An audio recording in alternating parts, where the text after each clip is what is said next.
Namamu kudus, kudus dan agung. Engkaulah Raja berkuasa dan benar. Kami bersuka mengangkat suara bagimu Raja teragung selamanya. Tak terbandingkan oleh megahnya dunia, kebenaran-Mu membebaskan, ubahkan segalanya. Hanya Kau yang terbesar, Kau terbesar, kekal selamanya. Hanya Kau yang terdasar, Kau terdasar, Yesus selamanya. Kau terbesar.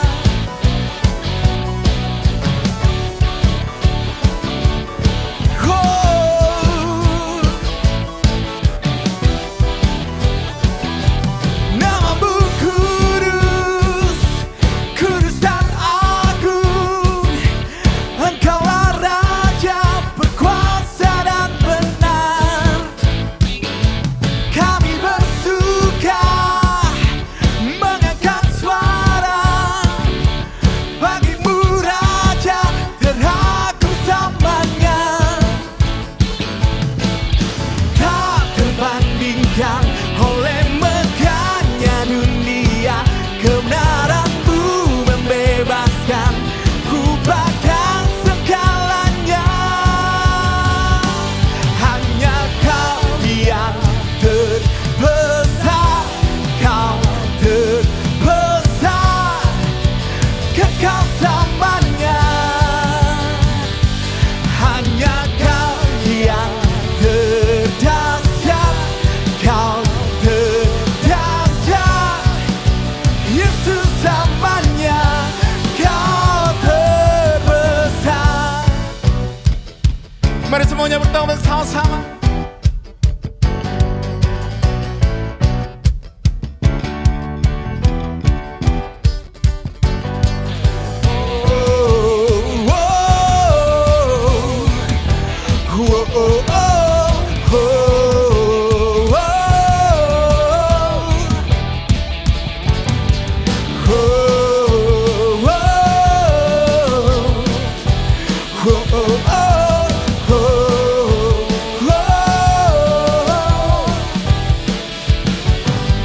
Tak terbandingkan oleh megahnya dunia, kebenaran-Mu membebaskan, ubahkan segalanya.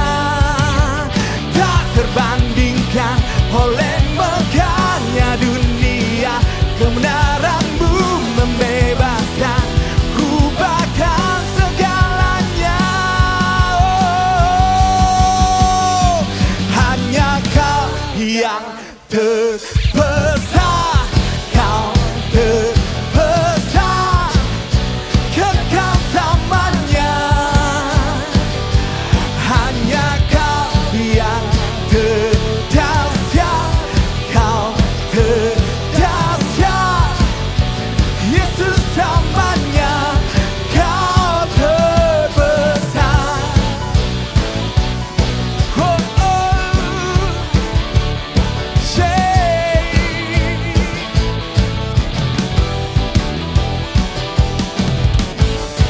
berikan sorak-sorai sekali lagi buat Tuhan Allah kita. Come on.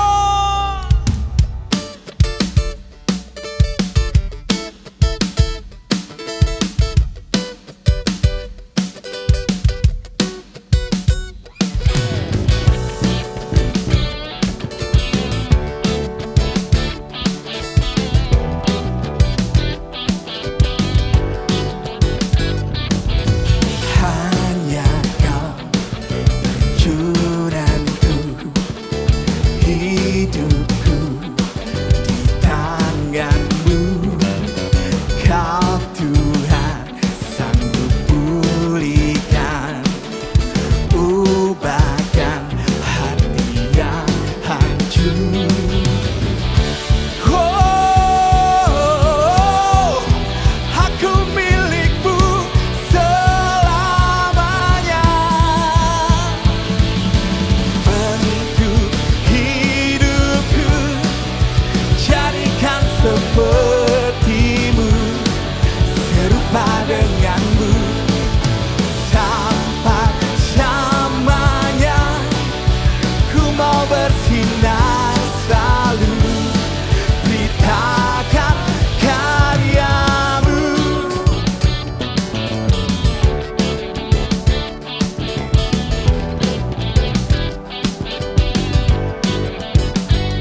kehidupan masa depan, cerah membentang sebab Kau Tuhan. Jalan kehidupan masa depan, cerah membentang sebab Kau Tuhan. Jalan kehidupan masa depan, cerah membentang sebab Kau Tuhan. Jalan kehidupan masa depan, cerah membentang. Bentuk hidupku jadikan seperti-Mu, serupa denganmu sampai selamanya. Ku mau bersinar selalu beritakan karya. Bentuk hidupku jadikan seperti-Mu, serupa denganmu sampai selamanya. Ku mau bersinar selalu beritakan karya-Mu.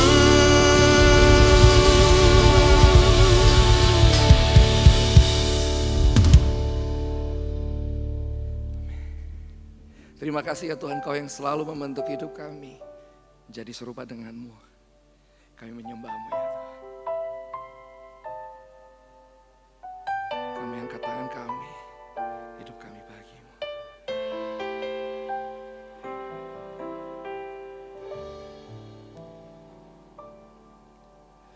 Kau melukis wajahku di hadapan-Mu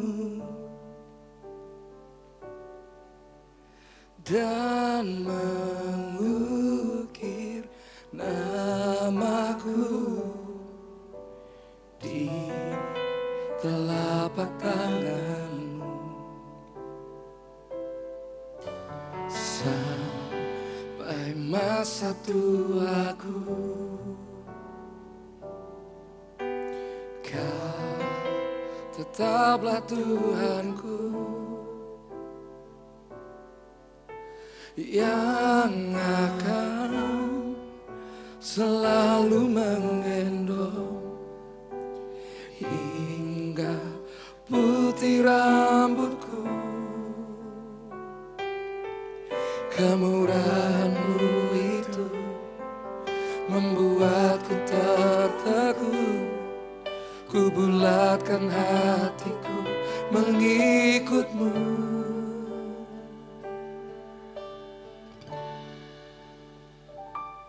Ku angkat tanganku Yesus, memuji perbuatan-Mu. Sungguh tiada terukur kasih setia-Mu. Dalam naungan sayap-Mu ku mau terus menyembah-Mu.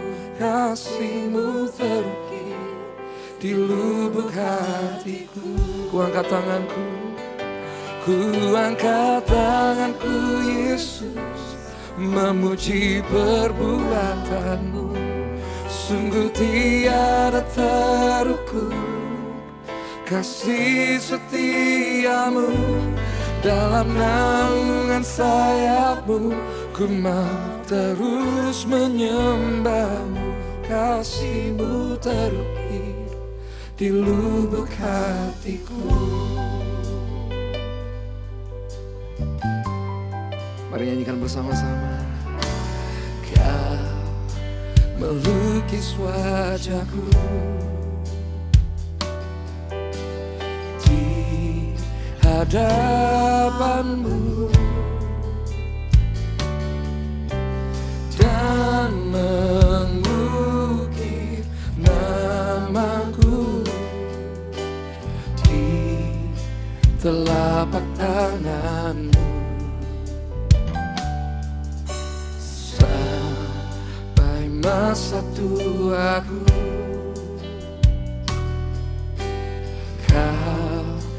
tetaplah Tuhanku, yang akan selalu menggendong hingga putih rambutmu. Kemurahan-Mu itu membuatku terteguh, ku bulatkan hatiku mengikut-Mu.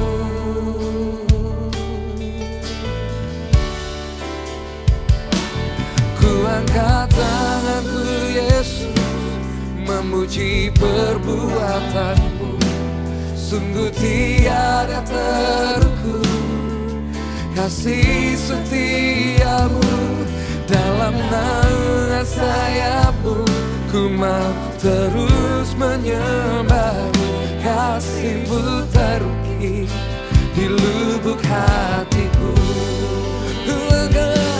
Ku angkat tanganku Yesus, memuji perbuatan-Mu. Sungguh tiada terukur kasih setia-Mu, dalam naungan sayap-Mu ku mau terus menyembah-Mu. Kasih-Mu terukir di lubuk hatiku. Ku angkat tanganku Yesus, memuji perbuatan-Mu. Sungguh tiada terukur kasih setia-Mu, dalam naungan sayap-Mu ku mau terus menyembah-Mu. Kasih-Mu terukir di lubuk hatiku.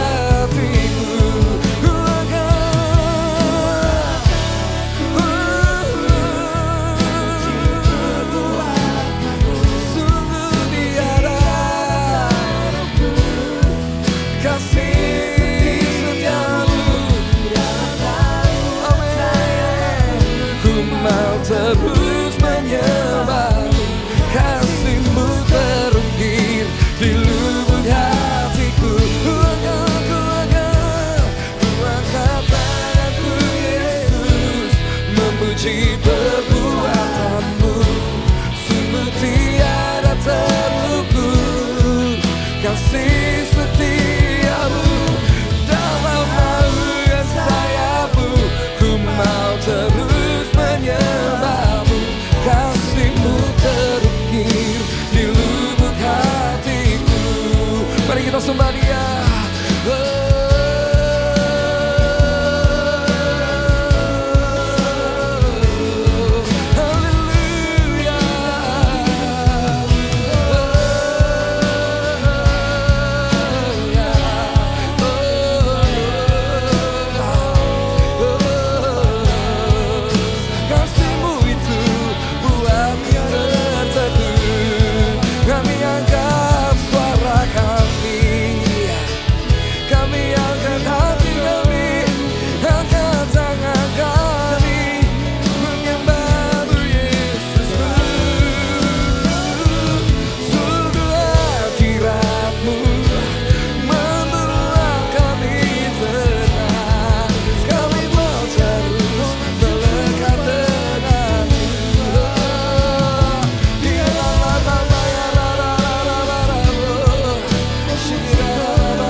Terus ya Tuhan, di dalam hadirat-Mu, dalam naungan sayap-Mu.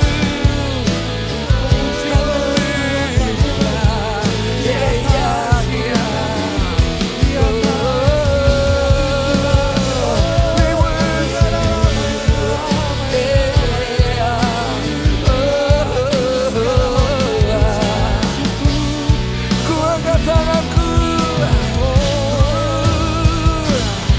angkat tanganku Yesus, memuji perbuatan-Mu. sungguh tiada terukur kasih setiamu. Dalam naungan sayapmu ku mau terus menyembahmu. Kasihmu terukir di lubuk hatiku. Ku angkat tanganku Yesus memuji perbuatanmu. Sungguh tiada terukur kasih setiamu. Dalam naungan sayapmu ku mau terus menyembahmu. Kasihmu terukir di lubuk hatiku. Kasihmu terukir di lubuk hatiku. Kasihmu terukir di lubuk hatiku.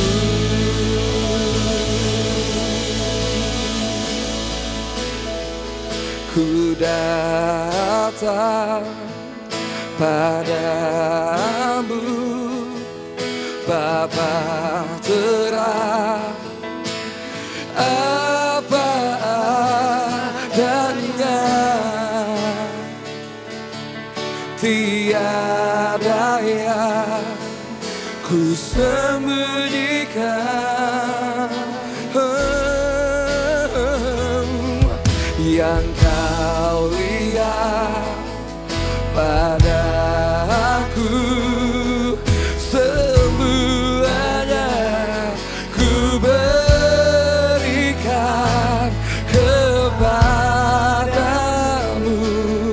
Apa adanya hatiku milikmu.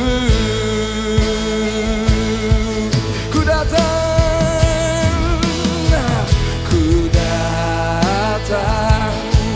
padamu Bapa terang, dengan apa adanya, tiada yang ku sembunyikan.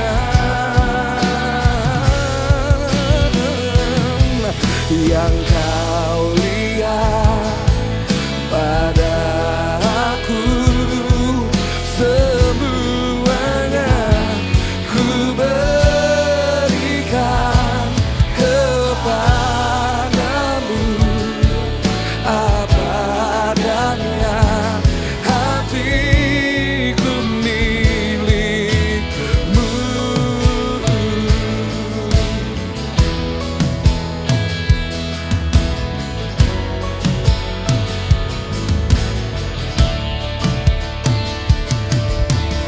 Yang kau minta bukan sempurna, yang kau rindukan ku tak pura-pura. Ku tanggalkan pembelaanku, ku lepaskan setiap topengku. Ketika ku datang apa adanya, kan ku lihatkan apa adanya. Di sanalah ku terima anugerah, aku diterima.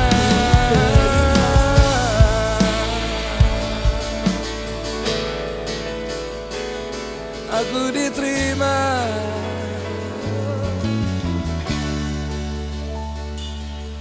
Ku datang padamu Bapa terang, apa adanya, tiada yang ku sembunyikan.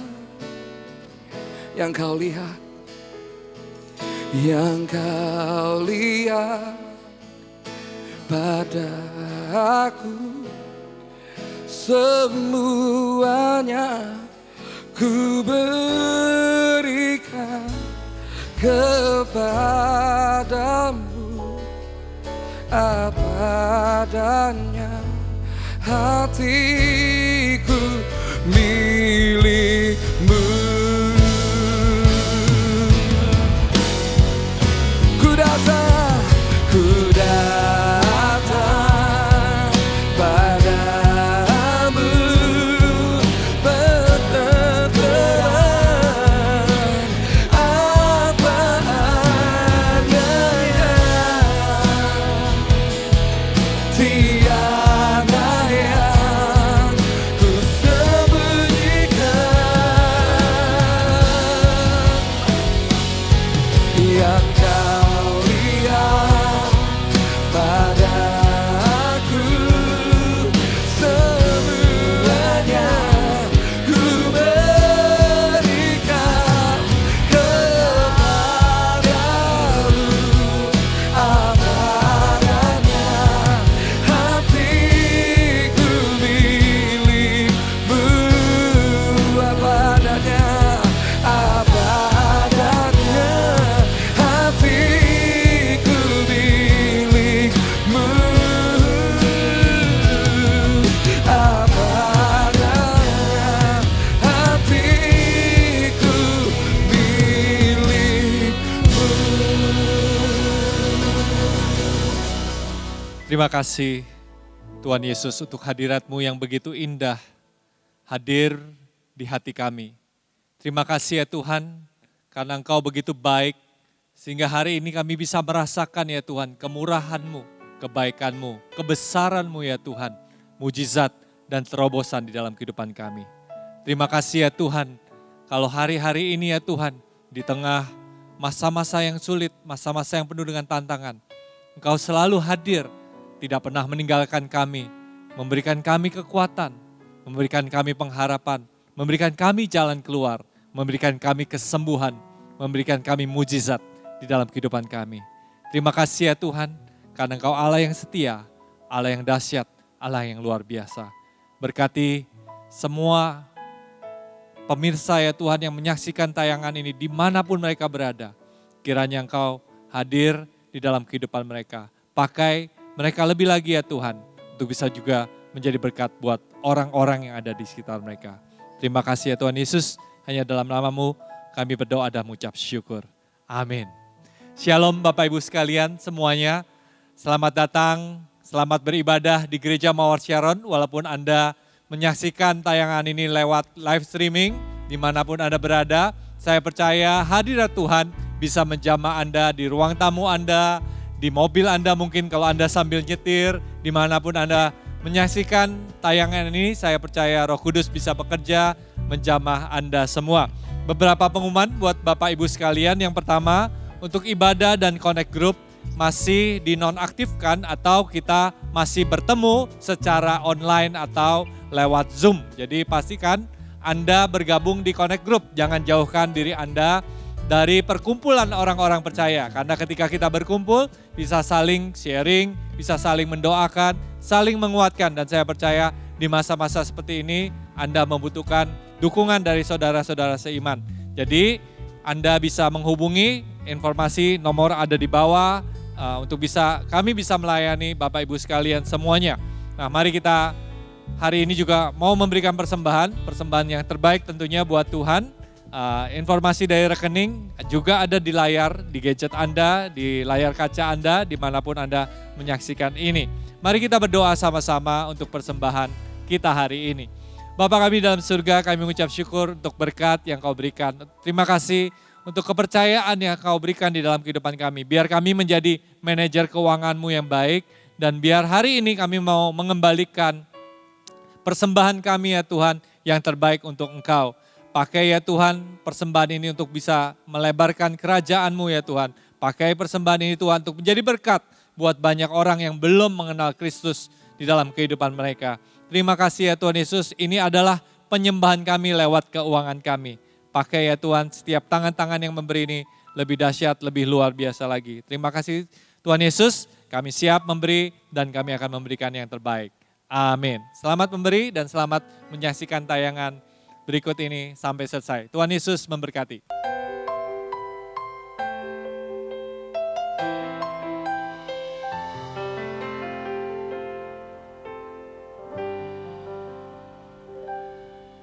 Kau tahu apa yang ku perlukan,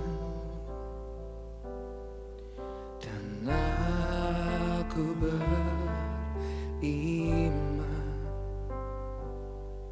walaupun tak kulihat, tak ku rasakan, Engkau sedang bekerja.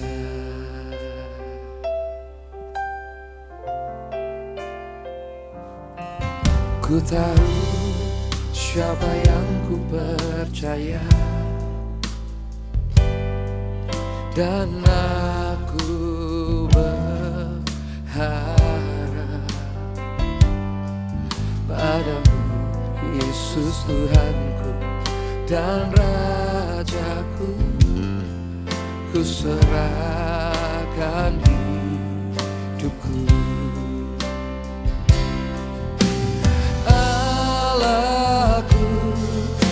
Akan memenuhi segala keperluanku, menurut kekayaan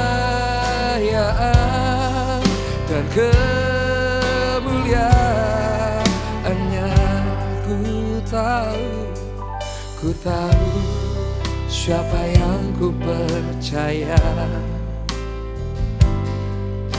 dan aku berharap padamu, Yesus Tuhanku dan Rajaku. Ku serahkan hidupku.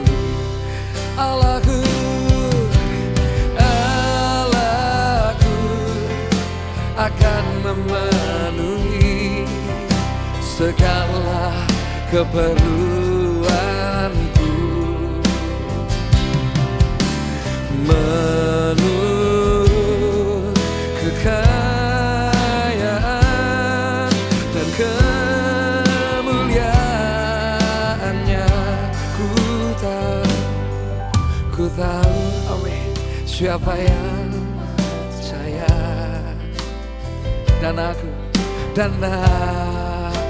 berharap padamu, Yesus, padamu, Yesus Tuhanku dan Rajaku. Ku serahkan hidupku. Dengan penuh iman katakan, Allahku, Allahku akan memenuhi segala keperluanku, menurut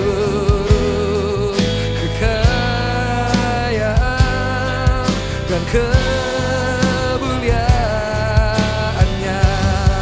Allahku, Allahku akan memenuhi segala keperluanku, menurut kekayaan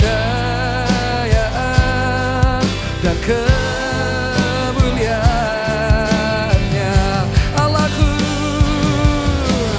Allahku akan memenuhi segala keperluanku, menurut kekayaan dan kemuliaannya. Ku tahu siapa yang percaya,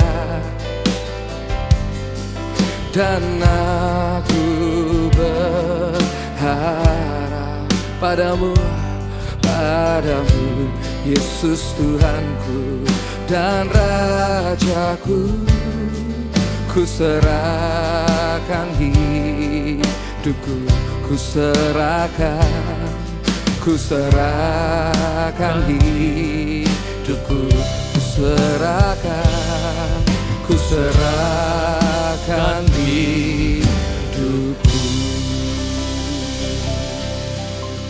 Kami serahkan hati dan hidup kami hanya kepada Tuhan Yesus. Sebab Engkaulah Tuhan kami, Allah kami, gunung batu kami yang teguh, benteng pertahanan kami di saat susah, pertolongan yang tidak terduga. Terima kasih Engkau sebagai Bapa yang dapat kami andalkan. Dalam segala keadaan, Engkau selalu setia. Thank you Tuhan Yesus, kepadamu kami serahkan hidup kami. Dan sekarang hamba juga mau menyerahkan jemaat-Mu ke dalam tangan-Mu.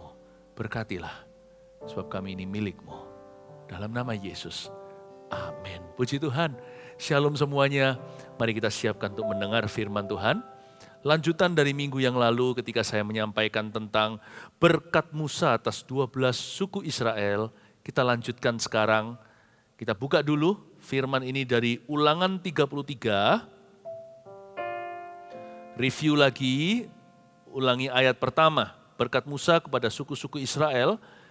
Inilah berkat yang diberikan Musa abdi Allah itu kepada orang Israel sebelum ia mati. 2 kali akhir pekan kita belajar tentang kuasa doa. Ya, dan ini kuasa doa Musa dan nubuatan Tuhan dari mulutnya. Hidup kita dalam nubuatan Allah, percayalah kita berada dalam rancangan dan rencananya. Sekalipun sekarang kelihatannya kita ini gak tahu mau kemana, hidup membawa kita demikian rupa sehingga kita bertanya-tanya, tapi satu hal yang tidak akan pernah berubah, tidak ada pertukaran bayangan, yaitu Tuhan Yesus dan sifatnya. Maksud hatinya mudah tertebak, yakni mulia bagi anak-anaknya. Dia mau memberikan kepada kita rancangannya, damai sejahtera, dan juga masa depan penuh pengharapan. Yakinlah, jangan ragu dan jangan bimbang. Dan kita pelajari tentang the truth about curses and blessings, yaitu bahwa berkat dan kutuk itu sama-sama ada dan sama-sama nyata. Makanya itu pastikan kita berada di sisi umat pilihan Allah, bukan yang menentang firman-Nya, supaya kita memperoleh berkat dan restu dari Tuhan Yesus Kristus. Bukan menjadi orang-orang yang memusuhi Tuhan, tapi menjadi orang-orang yang bersahabat karib dengan Allah-Nya. Dan juga Tuhan itu ingin mengubah semua kutuk yang sudah terjadi dalam hidup kita menjadi berkat karena Allah bekerja sama dalam segala perkara. Kita mulai pada anak Yakub berikutnya, suku berikutnya yang akan diberkati Musa. Langsung pada ayat yang ke-12 sebagai lanjutan, kita akan bahas si bungsu si lucu. Ya, the righteous young child of Jacob. Dia terkenal sebagai anak Yakub yang paling kecil dan yang tidak pernah berulah. Seorang anak yang manis sifatnya. Ya, adiknya Yusuf tentunya, namanya Benyamin. Kita baca ayat 12 tentang Benyamin. Ia berkata, kekasih Tuhan yang diam padanya dengan tentram. Tuhan melindungi dia setiap waktu dan diam di antara lereng-lereng gunungnya. Berkat Musa atas suku Benyamin, suku terkecil ini, sedikit saja. Ayatnya pendek sekali, tapi sangat bermakna. Mari kita selidiki ya. Berkat Benyamin sebagai anak yang paling bungsu dari Bapak Yakub sebagai suku terkecil ini, dimulai dengan perkataan kekasih Tuhan. Dia diberi gelar sebagai kekasih Tuhannya, yang diam padanya dengan tentram. Si Benyamin ini punya sifat yang sangat manis. Ya, kayaknya nggak tahu ya, 2 anak yang lahir dari kandungan Rachel ini, dari Rahel, sifatnya manis-manis. Saya nggak tahu gimana mereka dididik di rumah, tetapi yang pasti mereka punya DNA yang mulia. Kekasih Tuhan yang diam padanya dengan tentram, si bungsu ini selalu mengundang sayang. Dan saya harap kita semua punya sifat seperti Benyamin, sekalipun tidak semua kita adalah anak bungsu di rumah. Tapi kita harus punya sifat demikian, sifat yang mengundang sayang. Yaitu yang nomor 1, mudah dicinta orangnya, yaitu lovable atau not difficult. Kita mau meniru suku ini. Suku yang disebut sebagai kekasih Tuhan ini punya sifat yang mudah disayangi, mudah dicinta. Jangan jadi orang yang sulit dan susah. Jangan jadi orang yang suka menyusahkan diri sendiri, apalagi menyusahkan orang lain. Terlebih lagi menyusahkan Tuhan. Jadilah orang yang lovable, yang gampang dan mengundang sayang. Benyamin tuh orangnya kayak gitu. Orangnya lovable sekali. Ya, dan dia nggak difficult. Kalau kita dalam satu grup, kelompok gitu ya, mesti ada orang-orang yang apa adanya. Ada orang yang perfeksionis, semua harus sempurna. Ada kritikus, orang yang suka orang yang selalu melihat kelemahan orang lain dan mencibirnya. Tapi juga ada orang yang nice, yang sopan, tapi dalamnya nggak tentu. Tapi ada orang yang sungguh-sungguh manis sifatnya luar dalam. Jadilah orang yang demikian, itulah Benyamin, saudara.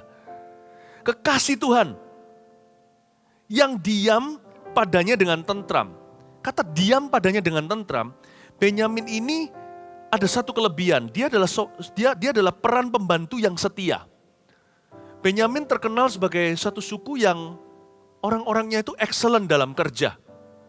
Suku Benyamin itu melahirkan banyak orang-orang yang sungguh-sungguh dalam profesinya. Tak terkecuali keluarga Raja Saul yang merupakan orang-orang yang berhasil berbisnis di zaman itu. Ya. Orang-orang yang diberkati. Jangan pernah remehkan satu suku kelihatannya nggak besar jumlahnya. Tapi kalau dia punya sifat, yang satu mudah dicinta, yang kedua orangnya setia dalam perkara-perkara kecil dan sederhana. Orang-orang yang bisa dipercaya, yang selalu menjadi kepercayaan manusia dan kepercayaan Allah, itulah suku Benyamin. Apalagi kalau hatinya nggak ambisius, sukanya kerja tapi nggak suka pamer. Ya. Yang dia pedulikan bukan posisi dan jabatan, tapi fungsi dan juga effectiveness atau efisiensi. Suku Benyamin orang yang seperti itu, orang yang mudah untuk dipercayai. Karena itu tidak heran Alkitab mengatakan di ayat 12 berikutnya, Tuhan melindungi dia setiap waktu. Apakah berkat orang yang hatinya sungguh-sungguh? Apakah berkat orang-orang yang bisa mudah jadi kepercayaan orang lain? Yang pertama, Tuhan melindungi dia setiap waktu. Selalu akan ada orang yang menanggungnya. Itu dia. Kemanapun Benyamin pergi selalu jadi orang kesayangan. Selalu jadi orang kepercayaan. Sampai kapanpun orang begini susah cari dan langka di dunia. Selalu menjadi rebutan, sekalipun dia nggak tentu menjadi bos atau menjadi ketua. Tapi orang-orang berkenamaan, orang-orang berkedudukan, orang-orang yang punya kuasa, berpengaruh, butuh orang-orang seperti itu. Benyamin adalah kelompok orang-orang yang tidak ambisius. Hatinya baik-baik. Sekalipun dia bungsu, dia bukanlah anak manja. Dia suka bekerja, excellent sekali dalam pekerjaan, tapi tidak ambisius untuk kedudukan. Orang seperti ini selalu akan ada orang yang memperebutkannya. Selalu akan ada orang yang menanggungnya seumur hidupnya. Orang seperti ini mudah dapat pekerjaan karena sifatnya baik. Dan juga selain itu, bukan hanya Tuhan melindungi dia setiap waktu, Tuhan juga diam di antara lereng-lereng gunungnya. Janji Tuhan kedua, berkat Tuhan, nasib si bungsu yang mudah dipercayai oleh manusia dan oleh Allahnya. Tuhan dan orang lain cepat lambat akan membangun sesuatu bersamanya. Itu dia. Tidak heran oleh penentuan sorga yang namanya Bukit Moria, yang di atasnya dibangun kota kenamaan namanya Yerusalem, dan juga Bait Suci ada di sana, itu berdiri di antara lereng-lereng gunung di teritorinya Benyamin. Tuhan memilih spot itu, karena Bait Suci jangan berada di sekeliling orang-orang yang tidak ramah, di sekeliling orang-orang yang tidak bisa dipercaya. Tuhan menentukan secara geografis, lokasi Bait Suci ada di lereng-lereng pegunungan Benyamin. Ya. Ada kota tertentu itu yang lebih jahat-jahat orangnya. Tapi ada kota-kota tertentu yang orangnya lebih saleh-saleh. Orang banyak Benyamin itu baik-baik hati sebenarnya. Ya. Jadilah orang seperti ini. Miliki sifat demikian, sebab sifat yang seperti ini mengundang sayang. Bahkan mengundang berkat Tuhan. Dan mengundang kepercayaan manusia. Saya berdoa agar kita semuanya punya sifat yang manis di hadapan Tuhan. Nah, saya tunjukkan ya, di dalam sejarah Israel maupun sejarah gereja, ada yang namanya si bungsu Benyamin ini yang mengerjakan pekerjaan-pekerjaan anak sulung. Siapa yang dari suku Benyamin? Saya sebut beberapa. Contohnya, Mordekai. Anda ingat cerita Esther? Ini pamannya Esther. Ya, ratu itu. Mordekai ini bukan orang yang suka tampil. Bahkan jasanya pun tidak diingat lagi. Mordekai ini sangat berjasa buat negara saat itu yang menjajah Israel. Nah, tapi Mordekai bisa diam-diam, sekalipun dia seorang pahlawan, dia tidak minta dielukan, tapi diam-diam dia sangat berguna dan rajin bekerja. Hingga suatu hari nasib dari sorga menentukan agar dia menjadi pahlawan sekali lagi untuk memulai misi penyelamatan orang-orang Yahudi di zaman Ratu Esther menjadi queen di negeri itu. Mordekai ini terpaksa mengerjakan pekerjaan sulung. Jangan pernah remehkan si bungsu. Kelihatannya dia pupuk bawang. Tapi kalau dia dipercaya dalam perkara sederhana bisa, lama-lama nanti perkara besar pun akan tertimpa di atas pundaknya. Malah justru orang yang berambisi tidak akan mencapai apa-apa. Tapi orang yang dipercaya akan dipercayai secara besar-besaran oleh Allahnya.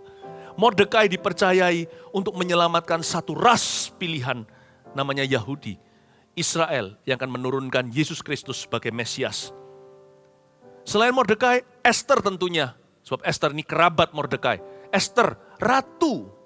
Ini juga dari suku Benyamin. Satu lagi di perjanjian baru, Rasul Paulus. Itu dari suku Benyamin pula. Bukankah dia adalah rasul yang paling bungsu dibandingkan rasul-rasul zaman itu? Dia yang lahir kemudian. Dia ini susulan. Tapi ternyata Bapak Ibu Saudara, Rasul Paulus ini menjadi rasul terbesar kalau bicara soal misi di antara bangsa-bangsa non-Yahudi. Jangan pernah remehkan anak kecil, jangan pernah remehkan anak yang terakhir. Jangan pernah remehkan orang-orang yang terkemudian. Karena yang terkemudian bisa menjadi terdahulu karena bisa dipercaya. Saya dorong Anda dan saya sama-sama punya sifat Benyamin. Orang yang dapat dipercayai Tuhan, orang yang bisa dipercaya oleh manusia. Percayalah sampai kapanpun Anda akan selalu peroleh pekerjaan. Selalu akan ada orang yang menawarkan kerjasama. Selalu ada kepercayaan dari kiri kanan. Itulah Benyamin. Mari kita lanjutkan sekarang tentang Yusuf. Berkat Yusuf ya, ayat 13. Tentang Yusuf ia berkata, kiranya negerinya diberkati oleh Tuhan dengan yang terbaik dari langit. Dengan air embun dan dengan air samudra raya yang ada di bawah. Dengan yang terbaik dari yang dihasilkan matahari dan dengan yang terbaik dari yang ditumbuhkan bulan. Dengan yang terutama dari gunung-gunung yang sejak dahulu. Dan dengan yang terbaik dari bukit-bukit yang berabad-abad. Dan dengan yang terbaik dari bumi serta segala isinya. Dengan perkenanan Dia yang diam dalam semak duri. Biarlah itu semuanya turun ke atas kepala Yusuf. Ke atas batu kepala orang yang teristimewa di antara saudara-saudaranya. Anak sulung lembu sapinya adalah kegemilangannya. Dan tanduk-tanduknya seperti tanduk-tanduk lembu hutan. Dengan itu ia akan menanduk bangsa-bangsa seluruh bumi. Dari ujung ke ujung, itulah orang Efraim yang puluhan ribu. Dan itulah orang Manasye yang ribuan. Minggu lalu saya ada sebut bahwa Yusuf dalam berkat Musa ini yang dipandang sebagai anak sulung. Karena Ruben sudah dilengserkan karena dosanya. Nah, kalau kita baca, Yusuf ini mendapat berkat yang terbaik. Dia mendapatkan berkat yang namanya great plenty and great power. Dia diberi Tuhan kedua-duanya, kelimpahan dan kuasa. Diberi kekuatan yang lebih dari saudara-saudaranya. Waktu kita baca ayat-ayat tersebut tentang berkat Yusuf dari Musa, saya perhatikan bahwa semua berkat itu datang dari tempat yang tinggi. Baik itu gunung lah, baik itu dari salju, air hujan, dari bukit yang berabad-abad dan sebagainya, sebagian besar dari tempat yang tinggi. Tuhan ingatkan kita bahwa berkat itu datangnya dari Allah, bukan dari usaha kita. Karena berkat Tuhanlah yang menjadikan kaya. Saya tidak bicara tentang materi saja, saya bicara tentang berkat secara keseluruhan. Susah payah tidak akan menambahinya kalau berkat itu datangnya dari Tuhan. Lalu saya jadi ingat Mazmur 127, nggak usah dibuka. Berkat Tuhan pangkal selamat, itu judulnya di Alkitab Bahasa Indonesia kita. Jikalau bukan Tuhan yang membangun rumah, sia-sialah orang membangunnya. Jikalau bukan Tuhan yang mengawal kota, sia-sialah kita mengawalnya. Sia-sia kita bangun pagi-pagi, kerja lembur-lembur, tidur malam-malam. Sebab Tuhan memberikan kepada orang-orang yang dikasihnya pada waktu dia tidur. Demikianlah orang-orang yang takut akan Tuhan di dalam tangan pahlawan. Dia disimpan di tabung panah hingga waktunya tiba. Kalau saya baca ayat-ayat ini, pikirkan tentang Yusuf. Yusuf itu tidak berbuat banyak, malah apes melulu. Cerita mimpi dijual ke saudagar, dilemparkan ke sumur dulu. Sampai ke sana, berakhir di rumah Potifar, udah bagus-bagus, naik kedudukan jadi orang kepercayaan. Ya, dia punya sifat mirip dengan saudara kandungnya, satu mama, satu ayah. Ya, sama-sama anak Rahel, yaitu Benyamin. Yusuf juga disebut punya roh yang sangat manis di perjanjian lama ketika dia bertemu dengan saudara-saudaranya, dia tidak membalas dendam. Atau dia tidak sakit hati. Nah Yusuf karena manis itulah di rumah Potifar, dia jadi favorit Tuan. Dia jadi populer di antara pekerja. Dia menjadi orang kepercayaan. Tapi setelah itu apes lagi. Ya, difitnah, dicobai oleh istri Potifar sendiri, lalu dimasukkan ke penjara lagi. Kalau saya pikir-pikir lagi, tidak ada satu hal apapun yang Yusuf lakukan itu mengundang good luck. Apapun yang dia kerjakan berakhir selalu terpuruk lagi. Dia selalu tersungkur, itu nasibnya.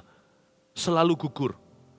Tapi kalau Allah sudah tarik dia dari atas, siapa bisa turunkan?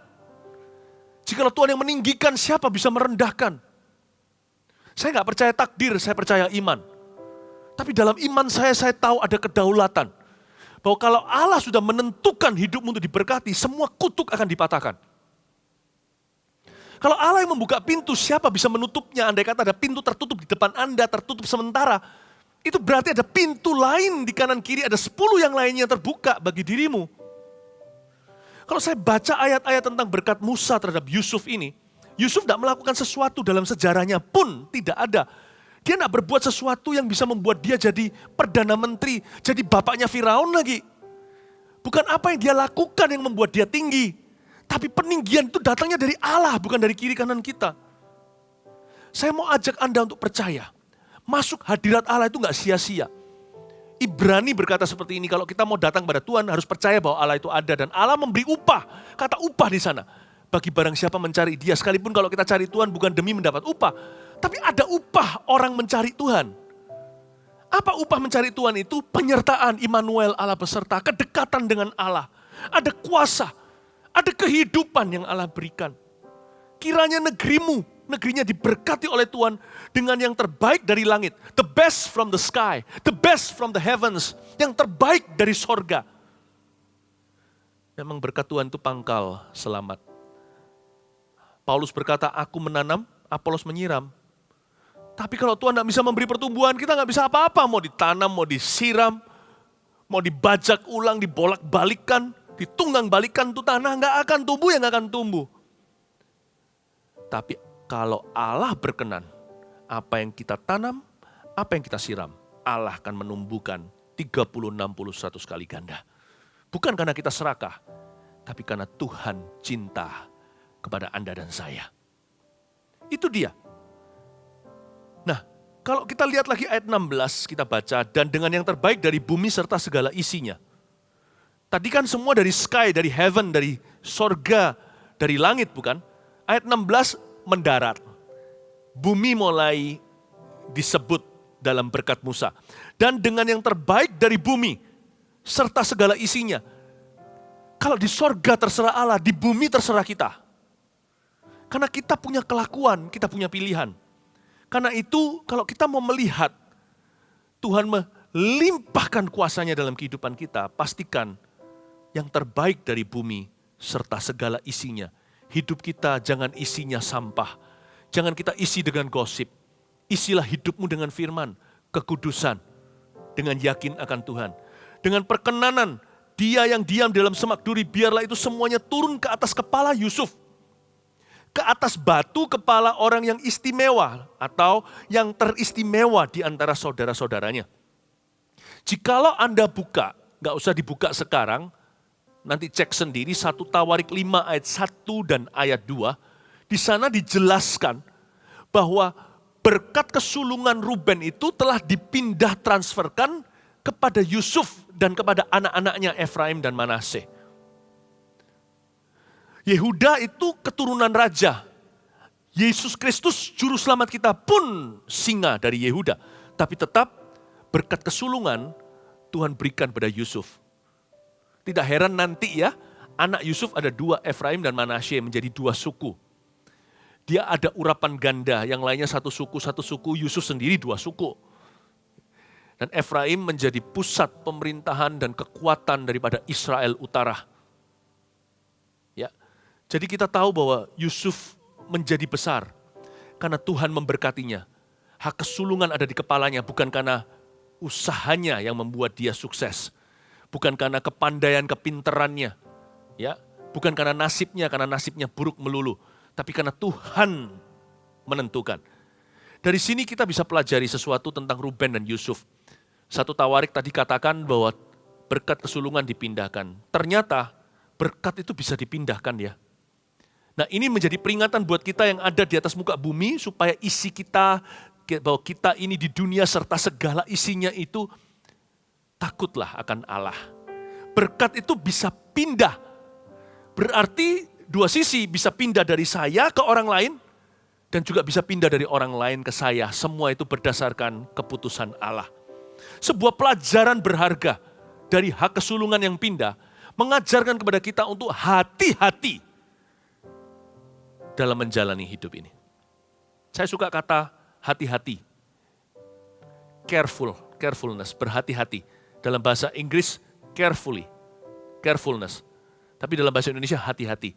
Bukan menjadi pengecut, pecundang, serba takut, lalu pesimis, takut gagal, malah gagal fokus.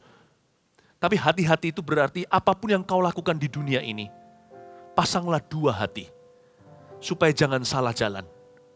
Hati-hati. Hati-hati gunakan matamu, hati-hati gunakan telingamu, hati-hati gunakan semua. Kakimu, tanganmu, Allah Bapa di surga melihat ke bawah. Hati-hati gunakan hidupmu. Itu dia. Pelajaran berharga bahwa hak sulung bisa pindah. Mengajarkan kepada kita to always use double hearts in whatever we do, whatever we pursue. Dalam apapun yang kita kejar dan lakukan dalam hidup ini, pakailah hati ganda. Selalu uji dan dengar-dengaran dengan Allah, firman Roh Kudus. Selalu ada 2 pertimbangannya. Bahkan kalau kita mau bersaksi terhadap seseorang pun 2-3 saksi. Jangan gegabah, jangan cepat-cepat marah. Lambanlah berkata-kata, cepatlah mendengar. Kenapa? Karena berkatmu bisa pindah. Tapi ini kabar baiknya. Berarti kalau kita sekarang terpuruk, kalau kita mengikuti Tuhan dengan segenap hati, segenap jiwa. Dan kalau kita mengasihi sesama kita dengan segenap hati pula, double heart. Kita yang terpuruk sekarang gak usah ingini berkat orang. Tuhan tahu bagaimana memberkati orang taat. Tuhan tahu bagaimana memberkati orang setia. Tuhan tahu bagaimana memberkati orang benar. Yusuf ini dibuang di sumur, dijual ke saudagar, dilupakan, difitnah, masuk penjara. Lalu setelah itu jasanya tidak dianggap menjadi sesuatu. Setelah itu bertahun-tahun di penjara, si tukang minuman tersebut, juru minuman tersebut lupa. Tapi akhirnya cepat lambat. Karena dia selalu mengikut Tuhan dengan double heart. Nasib tidak bisa jauh. Tuhan takdirkan dia untuk tinggi. Maka apa yang terjadi? Tuhan pindahkan semua berkat itu kepada Yusuf.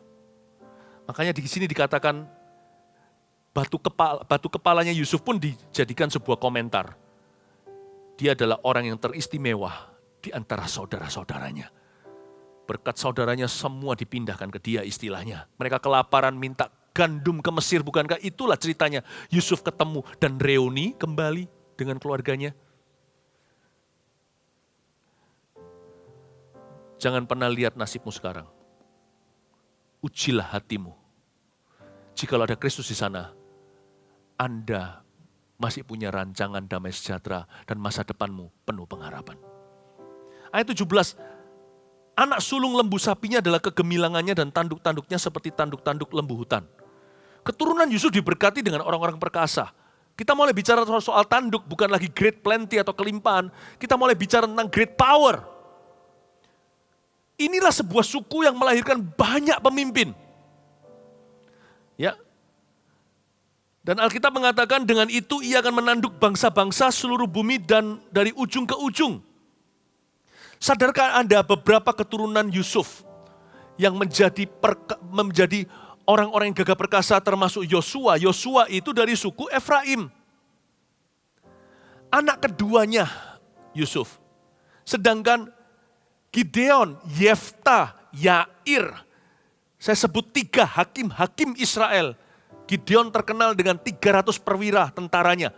Melawan tak terhingga ratusan ribu musuhnya, orang Midian. Mereka adalah keturunan anak pertama Yusuf, yaitu dari suku Manasye. Betul-betul nubuatan Musa terjadi, the power of prophecy. Keturunanmu itu akan menanduk bangsa-bangsa. Keturunanmu itu akan lahir semuanya dengan authority, dengan otoritas. Kita bisa lihat aja kalau di mana-mana selalu ada sifat kota. Kita jangan ikut menjadi serupa dengan dunia, I know, tapi tetap bagaimanapun juga ada kekhasan tertentu dari kota-kota itu. Contohnya, ya, kota Jepara terkenal dengan apanya? Banyak seniman kan, nggak tahu apakah ada hubungan dengan iklim kota itu gimana, tetapi itu kebudayaan.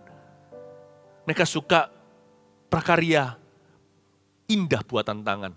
Tadi kita barusan bicara soal Benyamin, ya, adiknya Yusuf. Ini orang-orang yang manis-manis gitu sifatnya, very kind. Kadang-kadang saya pergi ke negara tertentu, saya bisa menemukan di situ orang-orangnya ramah-ramah ya. Ramah-ramah, orangnya polite. Orangnya itu sopan-sopan. Nah, orang-orangnya Yusuf ini, Efraim, Manasye, semuanya orang-orang yang punya kekuatan karakter. Yang punya jiwa kepemimpinan. Minta sama Tuhan satu berkat. Leadership is a gift. Kalau selama ini Anda merasa dirimu pelin-pelan, datang dekat sama Tuhan, jangan melulu minta materi, minta sama Tuhan ini. Taruhlah lambang pemerintahan di atas pundakku Tuhan. Tentunya harus dalam takut akan Allah, bukan sembarangan, tidak boleh menyalahgunakan wewenang. Give me the gift of leadership. Dan aku berdoa supaya Engkau ajari aku menjadi pemimpin yang baik. Sebab Tuhan bisa memberkati kita dengan memberikan jiwa kepemimpinan. Seperti Musa memberkati keturunan Yusuf dengan leadership anointing. We can ask for the same thing. Kita bisa minta sesuatu yang sama. Give me leadership skill ya Tuhan Yesus. Deketin Tuhan. Baca firman. Nanti kan Roh Kudus tuntun Anda perlahan-lahan. Lalu Anda menoleh lagi suatu hari, nggak usah jauh-jauh hari. 1 tahun kemudian aja Anda menoleh ke belakang dan melihat ternyata saya sudah tidak seperti dulu. Seorang yang pelin-pelan. Saya bisa tegas. Saya bisa membuat wise decisions. Keputusan-keputusan yang bijaksana. Itulah berkat Musa atas keturunan Yusuf. Ya. Kejarlah berkat. Karena itu kalau kita lihat ini, kita harus hati-hati. Ya, kita harus belajar berjalan dalam takut akan Allah. Ayat 17, ayat ke-17b, itulah orang Efraim yang puluhan ribu, dan itulah orang Manasye yang ribuan. Tunggu sebentar. Efraim dan Manasye ini setahu saya, kan kalau kita baca, ini Efraim dinubuatkan puluhan ribu, Manasye ribuan, sedangkan Manasye itu anak sulung, Efraim itu anak bungsu atau anak kedua dari 2 anak Yusuf. Kok begini ya, nggak salah? Ini apakah Musa nggak salah nubuatan nih? Kenapa si sulung dikasih 1000, si bungsu Efraim puluhan ribu? Tapi Musa sebenarnya sepakat dengan Yakub waktu Yakub sebelum meninggal dunia, menumpangkan tangan atas anak Yusuf. Tangannya disilang begini loh, sampai Yusuf itu nggak ngerti papanya lagi apa. Ditukar tangannya dan beritahu, "Pa, ayah, kenapa kau silang tanganmu? Letakkan tangan kiri di kepala si sulung Manasye, tangan kanan justru di Efraim si bungsu." Tapi Yakub berkata, "Tidak, memang harus demikian. Karena si kecil akan diberkati lebih. Dan si besar tidak boleh iri. Lalu dia sebut sehingga nanti suatu hari akan menjadi pepatah di mana-mana. Jikalau Tuhan memberkati seseorang seperti Allah memberkati Efraim dan Manasye. Efraim disebut dulu, bukan Manasye. Apa hikmat dari ini mengenai berkat? Kejarlah berkatmu sendiri dan jangan iri hati dengan berkat orang lain. Sebab di dalam dunia anugerah, berkat Allah itu sendiri-sendiri unik dan tidak sama rata. Karena itu iri hati adalah dosa kebodohan. Manasye tidak bisa mengeluh, loh aku yang sulung loh. Aku yang berhak, kenapa aku dikasih 1.000? Jangankan 1.000, dikasih 1 aja dia gak layak terima. Allah memberi dia lebih, itu kan seharusnya dia sudah bersyukur kepada Tuhan. Terserah Tuhan dong. Tips tidak diharuskan, apalagi kalau kita makan di restoran yang service charge yang mahal, sudah termasuk semua di sana. Nanti restoran itu bisa secara profesional mengelola uang yang diterima. Yang ini masuk sebagai penghasilan, yang ini untuk pajak, ya kan? Kalau di hotel-hotel atau restoran-restoran yang formal, mungkin 21% sudahan, ya, untuk pajak ini itu. Lalu ada service charge-nya di dalamnya, jadi nggak perlu ngasih tips. Lalu tiba-tiba, ya, orang yang makan customer yang kaya itu berdiri, lalu kasih sama satu waiternya $100 Amerika, dia senang sekali. Terima kasih, makanan udah mahal masih dikasih tips lagi. Sudah termasuk service charge, dia gak peduli. Oh dasar orang yang murah hati. Lalu dia lihat ke kiri. Waiter yang lain temannya, koleganya dikasih $1.000 dalam amplop. Dia gak bisa marah dan cekik temannya. Dan berkata kasih sama rata. Kalau si tuan majikan itu atau orang atau customer tersebut, apalagi kalau dia raja, dia mau kasih berapa tipsnya itu kan urusan dia.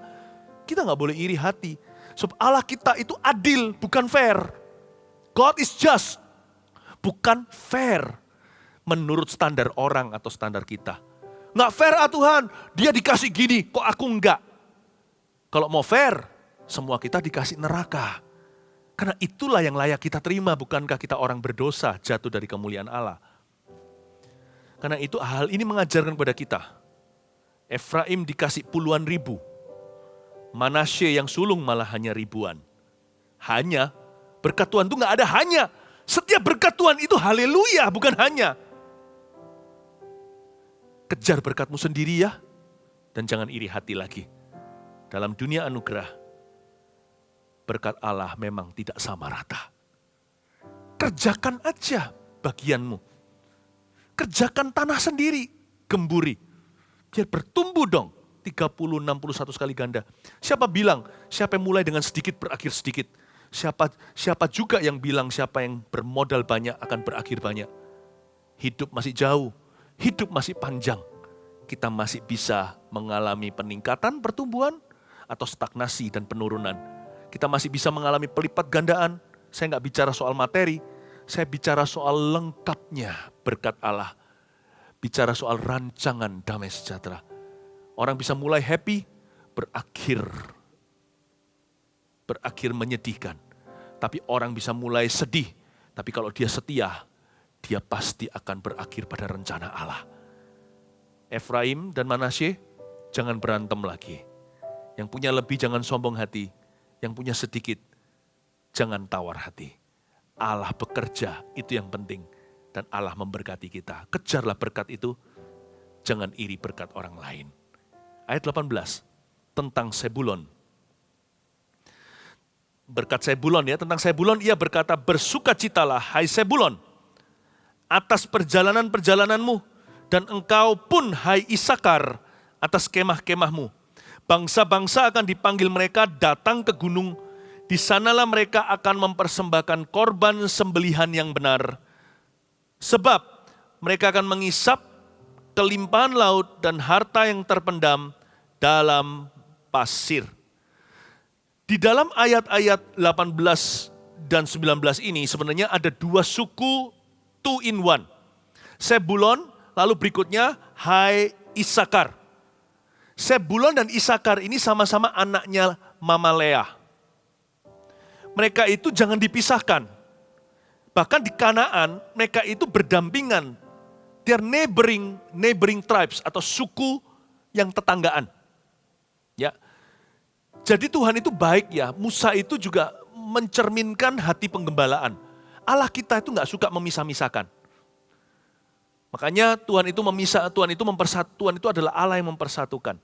Saya bisa bayangkan andai kata kalau Sebulon dan Isakar ini adalah anak-anak kecil di yatim piatu gitu ya. Kalau ada yang adopsi, nggak adopsi satu, tapi adopsi dua sekaligus.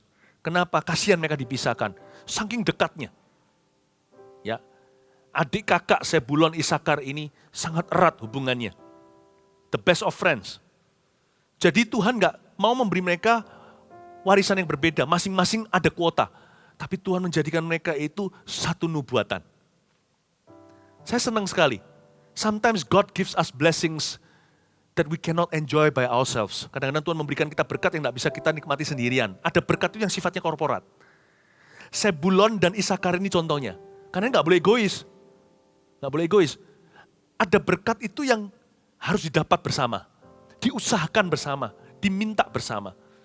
Saya berdoa supaya Sebulon Isakar juga menjadi suatu pengajaran indah bagi suami istri dalam mengikut Kristus. Sama-sama teman sewaris kehidupan. Mereka itu di Kanaan juga berdampingan. Nah, kita lihat orang Sebulon dan Isakar itu berkatnya di mana? Berkatnya di bisnis ternyata. Mereka berkatnya di bisnis. Bersukacitalah hai Sebulon atas perjalanan-perjalananmu. Ini bisnis tripnya. Perjalanan bisnisnya. Dan engkau pun hai Isakar atas kemah-kemahmu. Lalu ayat-ayat di bawah yang kita baca di ayat 19 tadi, bangsa-bangsa dipanggil dan sebagainya, mempersembahkan korban, lalu mengisap kelimpahan laut dan harta yang terpendam di dalam pasir. Sebulon memang adalah kota pelabuhan, wilayah pelabuhan. Jadi dia itu seaport. Sedangkan Isakar itu inland atau pedesaan. Jadi ini these brothers atau saudara, dua saudara ini, saudara kandung, mereka ternyata yang satu gagah perkasa di perairan, yang satu lagi gagah perkasa di pedalaman. Memberikan kepada kita suatu hikmat juga tentang bisnis untuk diversifikasi yang perlu. Saya nggak mengatakan bahwa teori itu benar, itu semua teori yang dicatat, yang sering kali dicetuskan di marketplace, itu teori duniawi. Tetapi hari ini kita diajari bahwa kita harus imbang. Jangan segala sesuatu itu pikirannya ke situ kecuali untuk Tuhan. Kalau untuk perkara-perkara yang sementara di dunia ini, belajarlah untuk bijaksana. Ya, mereka ini disuruh oleh Musa untuk bersukacitalah hai Sebulon atas perjalananmu. Bersukacitalah hai Isakar atas kemah-kemahmu. Mereka diajari untuk memiliki sifat hati yang benar selalu. Kira-kira gini bunyinya.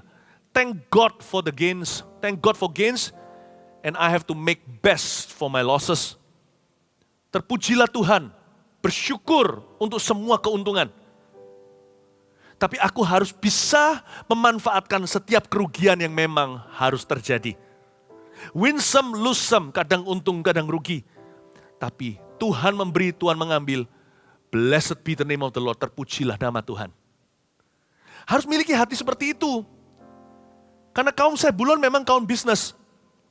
Sebulon ini dan Isakar, ini kayak seperti orang Wenconya Tiongkok. Kalau di China, ada satu suku, ada satu provinsi itu banyak keluar diaspora ke seluruh dunia. Jadi pengusaha berhasil di mana-mana, di Italia, di mana-mana di bangsa-bangsa. Ya, Anda tentunya pernah dengar mungkin beberapa provinsi di mainland seperti Guangzhou. Ya, ada orang yang suka shopping di situ, ada Hangzhou, ada Guangzhou, ada Fuzhou, ada segalanya. Ada banyak beberapa zhou. Yang ini terkenal sekali, bahkan di kalangan orang-orang China pun mereka tahu. Orang-orang Wenzhou itu pinter-pinter bisnis dan biasanya berhasil di negeri orang. Demikian pula orang Sebulon. Dia itu bersukacita dalam perjalanan-perjalanannya. Dan orang Isakar kuat di kemah-kemahnya. Kalau benteng-bentengan itu benteng mereka dua. Nggak bisa bangkrut, nggak bisa rugi. Karena kalau satu lemah, satu akan konsolidasi. Ini luar biasa sekali. Ya. Nah, Zebulon berkatnya mereka apa? Berkat pebisnis. Nah, kita bisa minta kalau Anda adalah seorang pengusaha, mintalah sama Tuhan berkatnya Zebulon. Berkatnya Isakar apa? Saya tunjukkan ya, ada 3 di sini. Yang pertama dikatakan bangsa-bangsa akan dipanggil mereka datang ke gunung.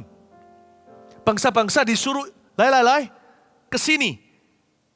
Bekerja sama dengan kami. Yang pertama, berkat Zebulon dan berkatnya Isakar, berkat pebisnis kerajaan Tuhan, nomor 1, bisa mengajak pekerja, rekan, dan kongsian untuk takut akan Tuhan. The blessing of influence. Mintalah sama Tuhan berkat pengaruh. Aku bisa membawa kongsianku. Aku bisa membawa staf pekerjaku. Aku bisa membawa rekan-rekanku. Supplier lah, apalah namanya. Aku bisa membawa mereka untuk takut akan Tuhan. Bangsa-bangsa akan dipanggil mereka datang ke gunung. Ke gunungnya Allah mereka, ke gunung Tuhan. Ya. Lalu di sanalah mereka akan mempersembahkan korban sembelian yang benar. Mereka mempersembahkan korban yang kedua. Ini berkat pebisnis dalam kerajaan Tuhan. Agar bisa mendanai pekabaran Injil ke seluruh dunia. Pertama, the blessing of influence. Yang kedua, the blessing of divine treasury. Seperti menjadi bendahara kerajaan Allah. Mereka mempersembahkan korban sembelihan yang benar untuk kebenaran. Untuk kebenaran Tuhan, bukan kebenaran manusia. Kami mendanai pekabaran Injil sampai ke seluruh bumi. Itu berkat pebisnis Kristen. Yang ketiga, mereka akan mengisap kelimpahan laut dan harta yang terpendam di dalam pasir. Ini bukan sekedar kekayaan, tapi kemakmuran yang dari Tuhan. Yang ketiga, memperoleh kemakmuran yang dari Tuhan.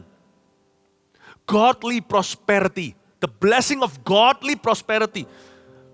Satu berkat namanya kemakmuran yang takut akan Tuhan.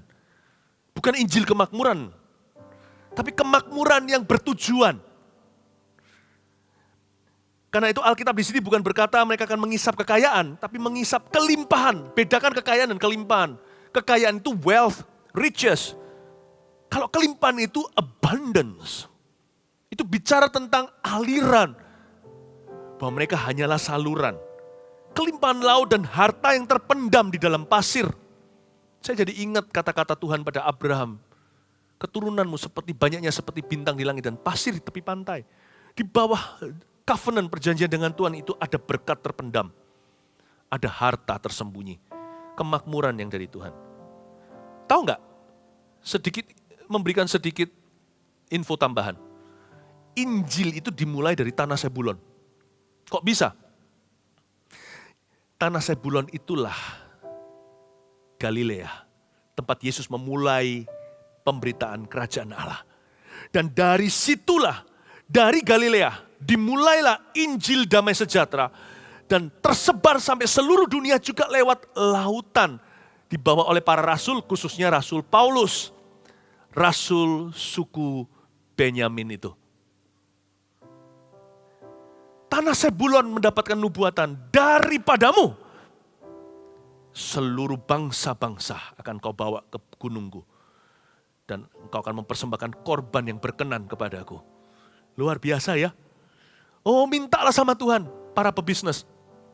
Jangan bekerja demi uang, jangan hidup untuk money. Hiduplah untuk kerajaan Tuhan. Minta sama Tuhan Yesus berkat ini. Aku mau mengajak rekan-rekanku untuk takut akan Tuhan. Aku mau mendanai pekabaran Injil sampai kemana-mana. Dan aku mau memperoleh kemakmuran yang datangnya dari Engkau. Supaya tidak menambahi berkat-Mu pangkal selamat. Bukan apa yang kusiram dan kutanam, tapi Tuhan yang memberi pertumbuhan. Itu dia. Lanjutkan sekarang tentang Gad. Berkatnya Gad apa? Ini semua adalah suku-suku yang kurang didengar atau kurang kita pelajari biasanya. Tentang Gad ia berkata, terpujilah dia yang memberi kelapangan kepada Gad. Seperti singa betina ia diam dan menerkam lengan, bahkan batu kepala. Ia memilih bagian yang terutama, sebab di sanalah tersimpan bagian panglima. Ia datang kepada para kepala bangsa itu, dilakukannya kebenaran Tuhan serta penghukumannya bersama-sama dengan orang Israel. Siapakah suku Gad? Suku Gad itu adalah salah satu dari 2,5 suku yang diberi Musa warisan tanah di sebelah timur Yordan. Jadi nggak sampai masuk dengan sisanya Israel. Mereka nggak perlu masuk dengan Yosua sebenarnya, karena mereka sudah mendapatkan allotment atau sudah mendapatkan sebuah tanah warisan. Ya, tapi suku Gad ini memilih bagian yang terutama, Alkitab tadi katakan. Dia menerima bagian panglima. Apakah itu bagian terutama, bagian panglima? Itulah bagian melayani dan bagian mengalah. Suku Gad ini mengalah. Dia tinggalkan istri anak. Jadi mau tahu nggak, sekalipun mereka masuk ke Kanaan itu bukan untuk merebut tanah bagi mereka, tapi untuk saudara-saudaranya. Suku Gad bukanlah suku yang sulung, bukan anak sulung Yakub. Ruben itu, Simeon anak kedua, dua-dua malah justru tidak bertindak sesuai usia.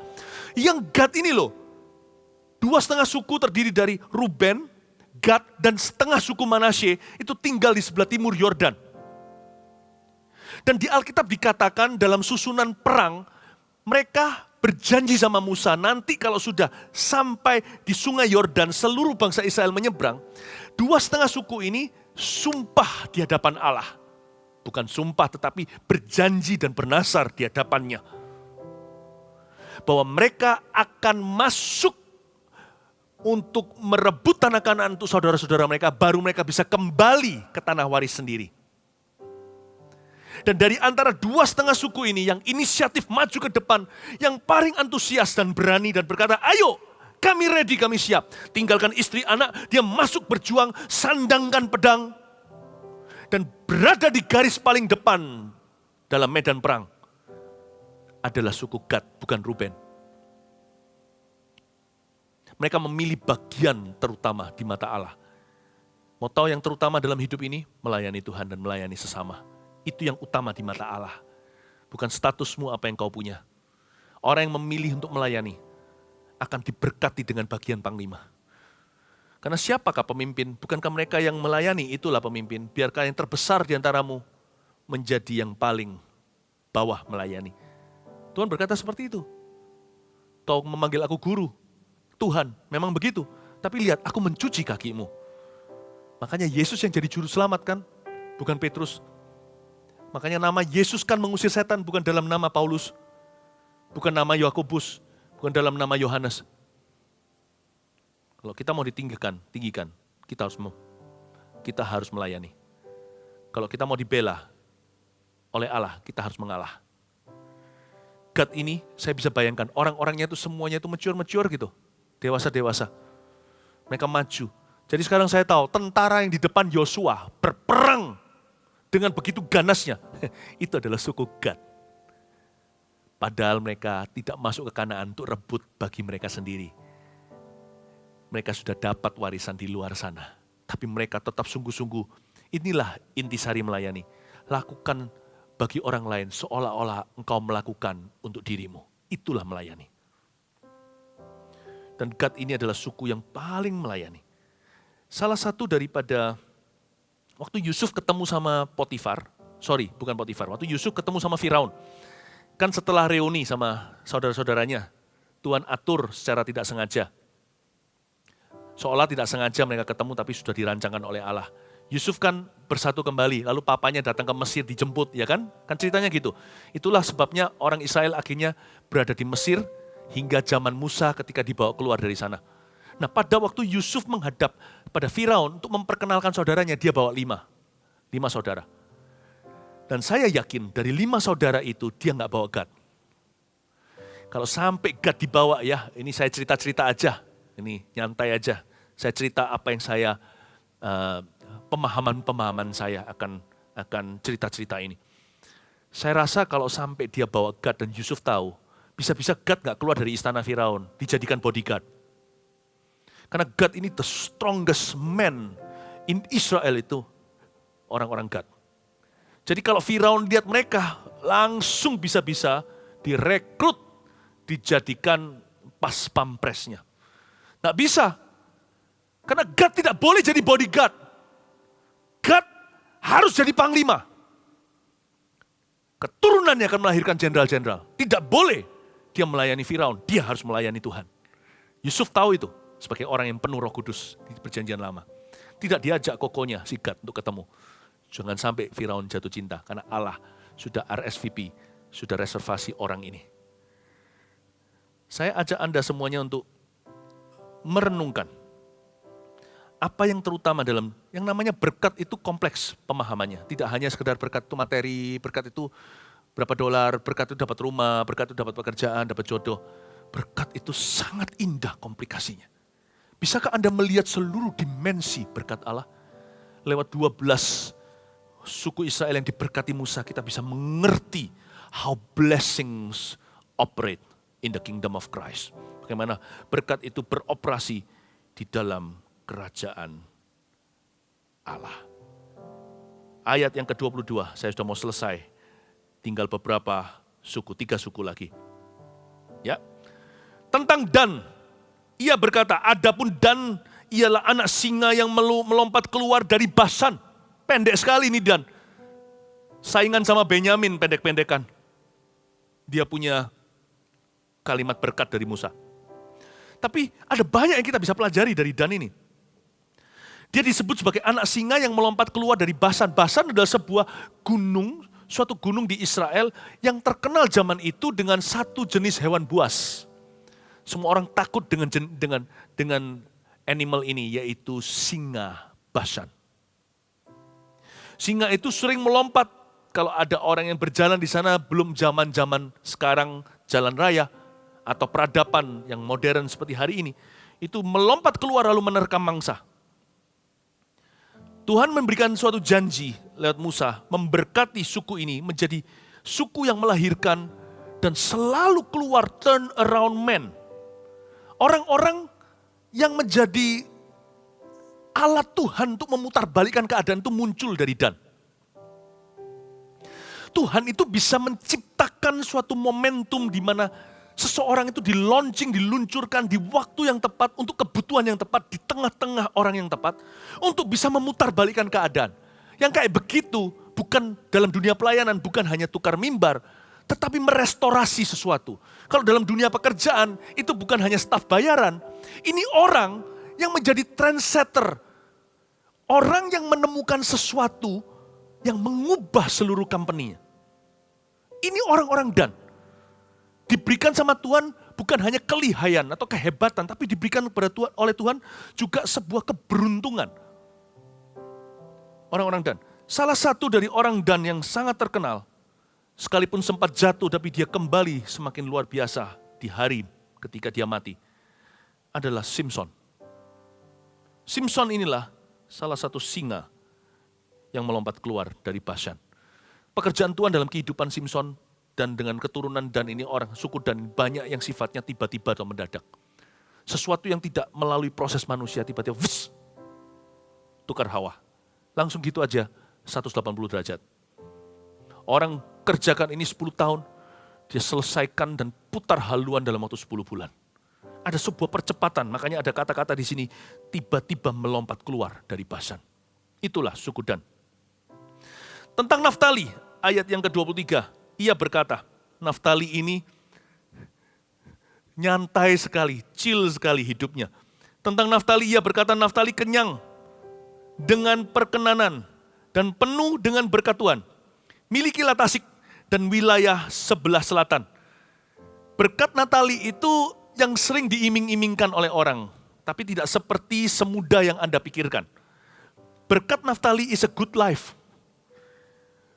Kadang-kadang Tuhan tidak memberi kita tugas yang terlalu gimana. Kepada beberapa orang Allah memberinya just a good life. Kita nggak bisa berkata, nggak fair Tuhan, kok hidupku gini. Jangan begitu. Terus terang waktu saya lihat berkat Musa atas 12 suku Israel, saya tidak mengingini porsinya Naftali.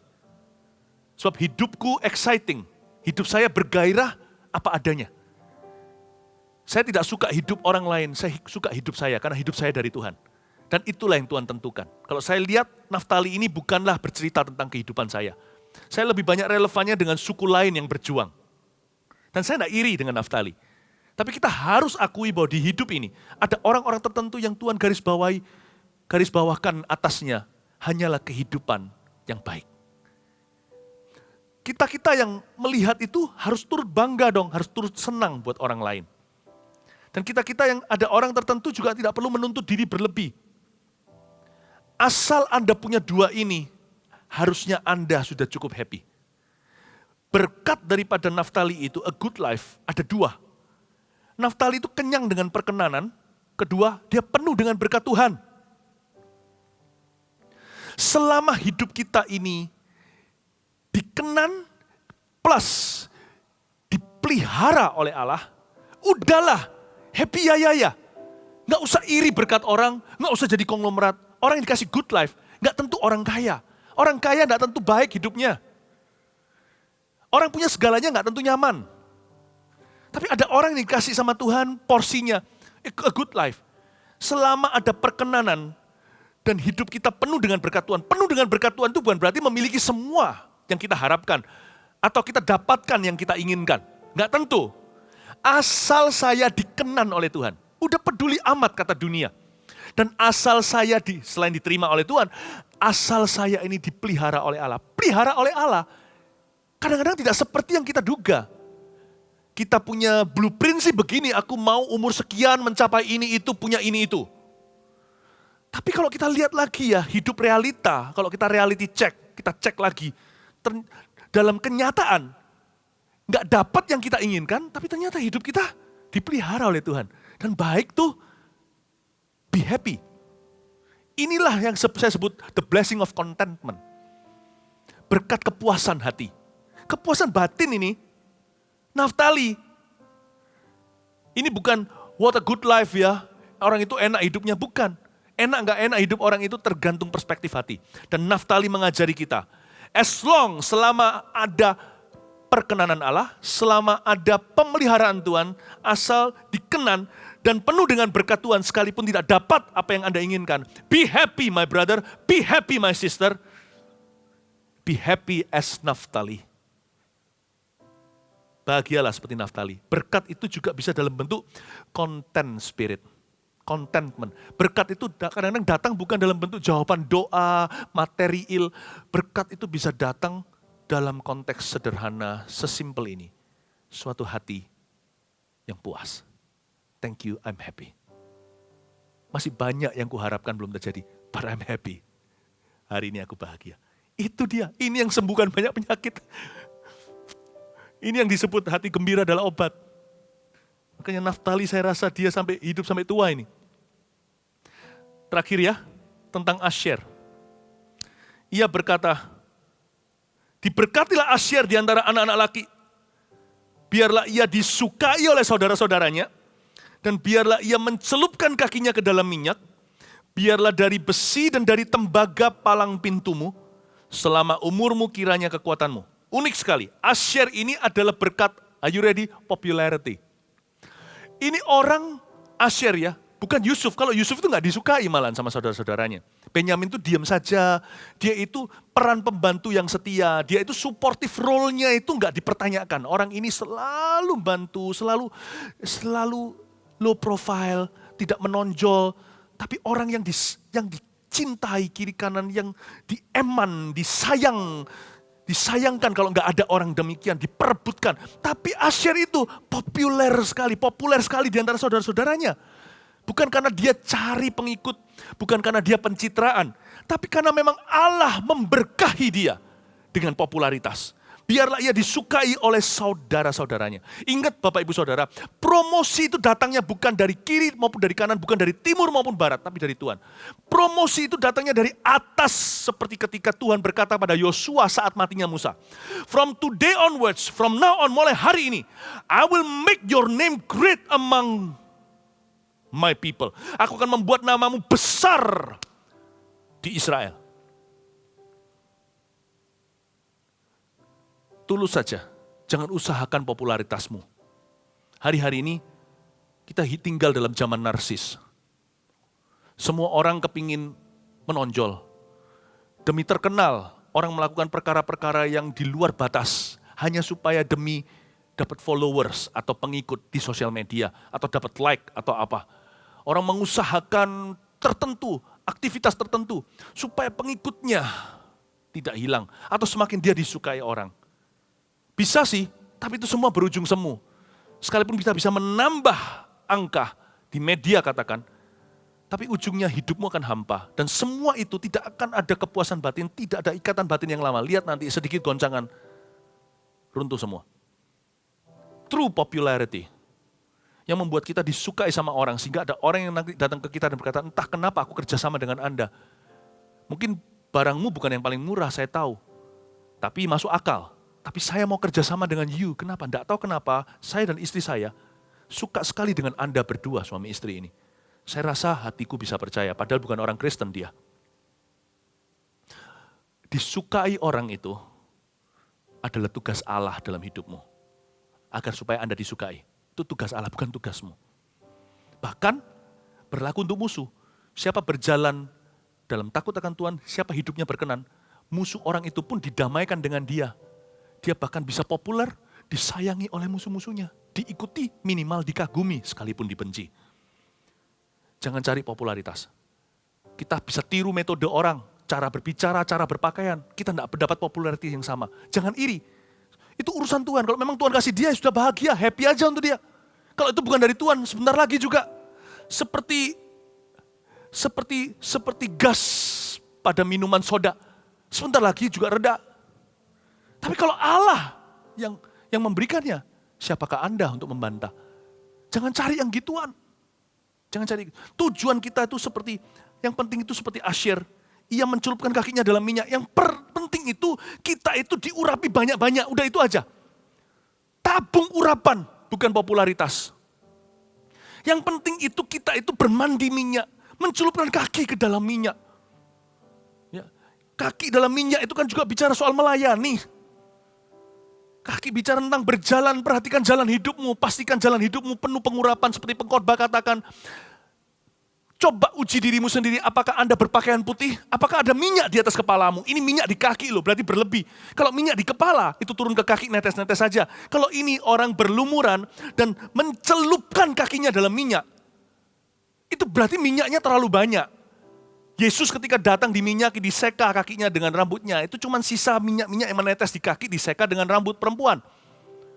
Tapi Yesus diurapi dari kepala. Itu cara orang Yahudi meminyaki seseorang.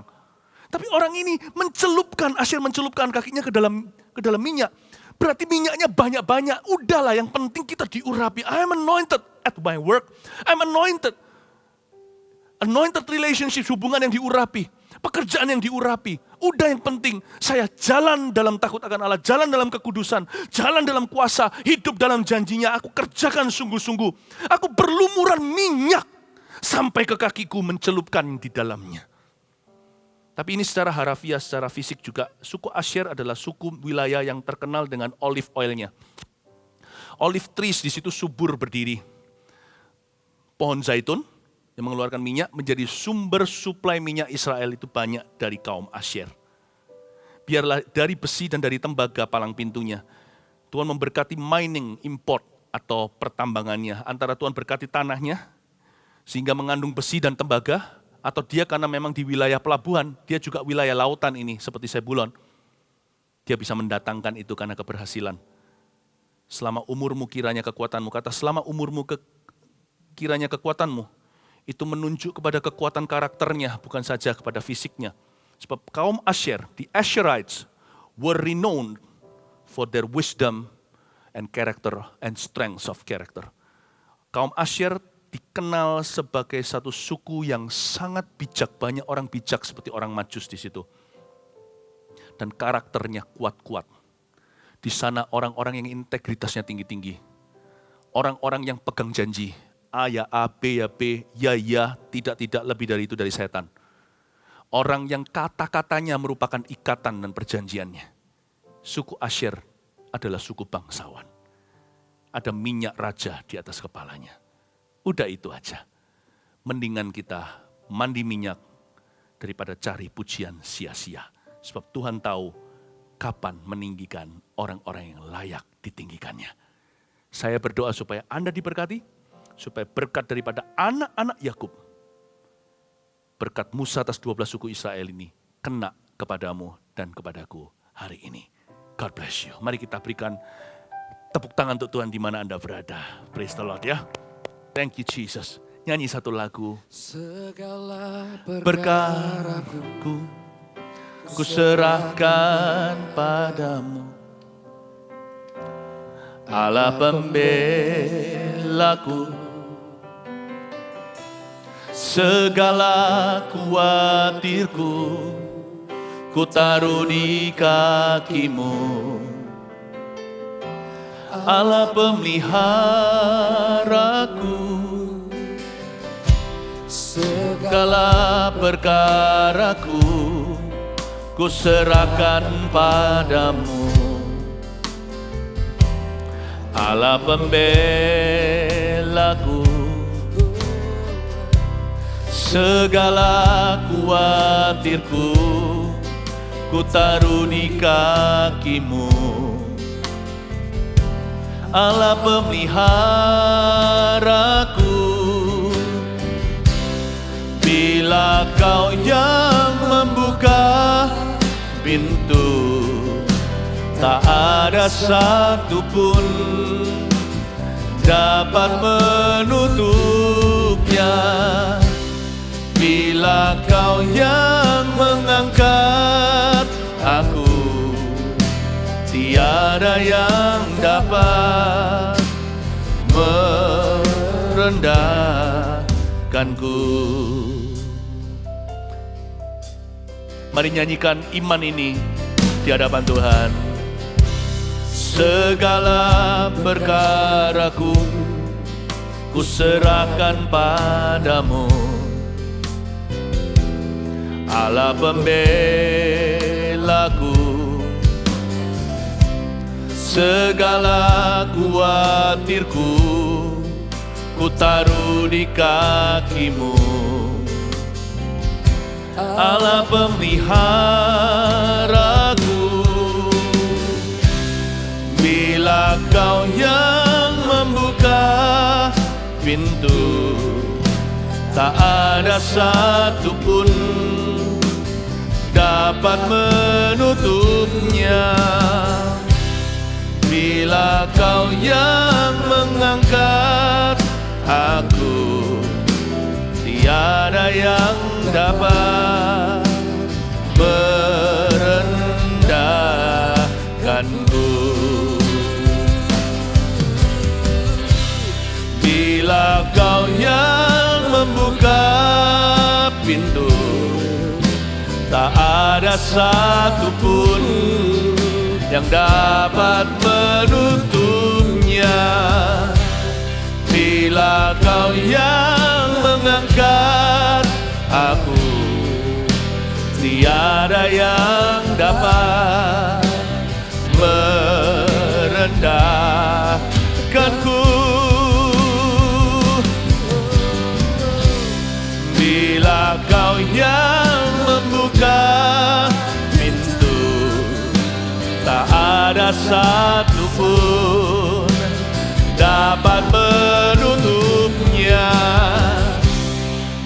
Bila Kau yang mengangkat aku, tiada yang dapat merendahkanku. Oramaya sande, inaraya so, naraya sande, inaraya so, naraya sande, iaralamaya sana, anaya so, oramaya se, anaya se, inamaya ralamo, naraya sande, inaralamaya sana, naraya so, iaralamaya ralamaya maya so. Hiaralamaya sande, hinaramaya sanaramaya sanarama, hiaralamaya so, hiaralamaya so, hiaralamaya sande, hiaralamaya so, hinamaya ralamaya sanaramaya so, hiaralamaya sanaya se. Hinaramaya sandaramaya sandaramaya so, hinaramaya so, hinaramaya sandaramaya sande. Inanamaya sananamaya so. Inanamaya sanananananananananana. Ulurkan tanganmu ke depan sebagai titik pertemuan iman. Kita berdoa ke hadapan Tuhan di hadirat-Nya. Tuhan Yesus, berbicaralah kepada para Naftali. Beri kami hati yang bersyukur dan berterima kasih kepadamu. Milikilah Tasik dan wilayah sebelah selatan, kata Musa kepada suku Naftali ini. Go and possess the Sea of Galilee. Danau Galilea, Laut Galilea sebelah selatan. Miliki Tasik itu. The wealth of Kapernaum. Harta Kapernaum dan Betsaida akan kau pindahkan kepada umat zaman modern ini sekarang secara rohani, secara profetik ya Tuhan. There's power in your prophecy, ada kuasa dalam nubuatanmu, ada kuasa dalam doa. Di dalam nama Yesus Kristus hamba berkati setiap warga Sebulon, setiap warga Isakar. Ya Tuhan Yesus, berkati mereka yang inland, mereka yang di pelabuhan, yang seaport, ekspor, import. Di dalam nama Yesus Tuhan berkati. Saya melihat seperti alat-alat berat, seperti pembangunan, konstruksi akan mulai terjadi. Beberapa proyekmu yang tertahan akan dimulai. Dan kali ini akan mengalami akselerasi percepatan. Terimalah di dalam nama Yesus proyek-proyek dari Tuhan. Beberapa deal itu akan ditutup hari ini. Dalam minggu ini setelah saya berkata, bahkan telepon pun akan berdering. Anda akan memperoleh proyek-proyek baru dari Roh Kudus datangnya. Saya melihat kontainer-kontainer dibawa dengan truk-truk yang besar sekali di halaman seperti sebuah tempat yang sangat besar, siap untuk keluar, siap untuk masuk. Seperti sebuah hanggar besar seperti itu. I bless your export and import. Aku berkati di dalam nama Yesus itu akan kembali jalan. Lampunya akan menjadi hijau bukan merah di dalam nama Yesus. Tuhan akan merestui. Tuhan merestui dan menyertaimu. Terima kasih Tuhan Yesus. Saya melihat gudang-gudang yang terjual. Orang-orang yang mengusahakan ini lalu pandemi. Pusing setengah mati. Kok seperti apa sekali. Tapi hari ini engkau mendengar firman. Minggu lalu Anda mendengarkan juga tentang Yehuda. Suku yang berjuang penerobos itu. Yabes salah satunya. Anda berkata mulai hari ini Tuhan Yesus aku percaya. Segala waktu yang salah di dunia ini jadi benar karena waktu Tuhan indah. Tuhan memberkatimu. Bersyukur dulu. Gudang-gudang yang barusan Anda jadikan tersebut akan satu persatu terjual. Anda tidak akan mengalami masalah dengan perbankan sebab Tuhan akan menolong Anda di dalam nama Yesus Kristus. Saya melihat lidah. Saya tidak tahu sakit apa itu. Tapi Anda tidak, you're not well. Anda dalam keadaan sakit dan sakit Anda semakin parah. Tapi lidah ada seperti ada bintik-bintik putihnya. Dan itu semakin banyak membuat Anda khawatir. Saya tidak ngerti, saya bukan dokter, Anda tetap harus ke dokter. Tapi di dalam nama Yesus penyakit ini Roh Kudus katakan disembuhkan. Detik ini sekarang in Jesus name. Dalam nama Yesus Kristus. Terima kasih Tuhan. Bagi yang sakit letakkan tangan di tempat yang sakit jikalau tidak memalukan. Kalau tidak bisa letakkan saja di hatinya, di dadanya seperti ini sebagai lambang saja. Tuhan Yesus di dalam nama Yesus aku tangking sakit penyakit itu. Aku minta umatmu dibuat sehat. Bersihkan tubuh kami dari sakit penyakit untuk kami melayani Tuhan. Seperti Bani Gad yang kuat secara fisiknya dan secara mentalnya Bapa. Sembuhkan semua pasien corona. Terutama yang ada di antara jemaat. Di dalam nama Yesus Kristus aku patahkan penyakit ini. Terima kasih Roh Kudus, kau dengar doa kami. Jikalau engkau yang mengangkat kami, siapa bisa menurunkan kami? Kami bukan percaya Injil kemakmuran. Kami bersandar pada kekuatan-Mu, bukan pada hikmat manusia. Karena itu kami serahkan hidup kami kepadamu Tuhan. Angkatlah tepat waktu, bukakan pintu. Kami mau melayani-Mu. Haleluya, haleluya. Jika kau yang membuka pintu, Bila kau yang membuka pintu, tak ada satupun yang dapat menutupnya.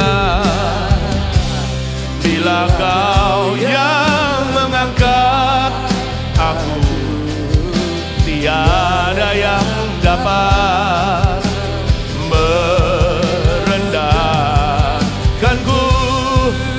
Haleluya. Bila kau yang membuka pintu, tak ada satupun dapat menutupnya. Bila kau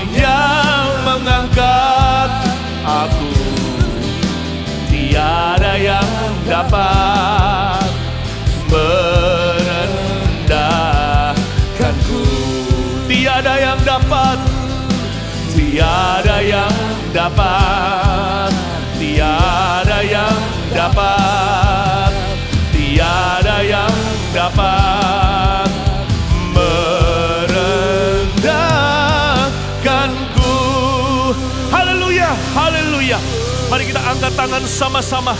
Allahnya Yehuda, singa dari Yehuda, Allahnya Lewi, Allahnya Gad, Sebulon, Isakar, Allahnya Yusuf, Allahnya Efraim, Allahnya Naftali, Allahnya Dan, Allahnya Asyer, memberkati keluar masukmu dan hidupmu, mulai sekarang sampai selama-lamanya, dalam nama Bapa, Putra, Roh Kudus, dalam nama Yesus. Amin. Receive power. God bless you. Haleluya.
Everybody clap your hands.